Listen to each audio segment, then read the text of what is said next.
এবার আমি এসেছি সেন্ট্রাল আমেরিকার পানামায়। আমায় পৃথিবীর সবচেয়ে বিপজ্জনক জঙ্গল আর ম্যানগ্রোভের জলাভূমিতে নামিয়ে দেওয়া হবে। চারিদিকে ভয়ঙ্কর সব প্রাণী আর গাছ। আপনাদের দেখাবো কিভাবে এখান থেকে বেঁচে বেরোবেন। বাপরে! মোকাবিলা করব সবচেয়ে বড় ভয়ের। ও বাদুড়! এগুলো কিন্তু কামড়ায়। আগ বাড়িয়ে কথা বলার ফল ভোগ করব। আমি এটাকে খাবো আর নিজেকে সহ্যের শেষ সীমায় ঠেলে দেব। হাতটা যেন ছিঁড়ে যাচ্ছে আমার। আর টিকে থাকতে যা যা দরকার সে সব কিছুই করব। জায়গাটা একদম ভালো লাগছে না, এখান থেকে এক্ষুনি বেরোতে চাই।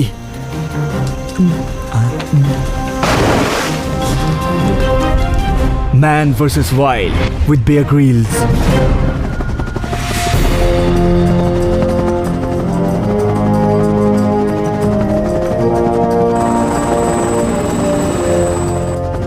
আমি রয়েছি সেন্ট্রাল আমেরিকার প্যানামায়।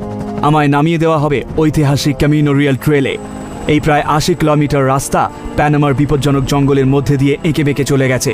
প্যাসিফিক থেকে ক্যারিবিয়ানে রত্ন আর সোনা নিয়ে যাওয়ার জন্যে স্প্যানিশ দখলদারেরা এই ঐতিহাসিক পায়ে চলা পথ বানায়। এই পায়ে চলা পথ প্রায় ৪০০ বছরের পুরনো, আর পেশাদার ট্রেকারদের কাছে খুব দ্রুত এই পথ জনপ্রিয় হয়ে উঠেছে।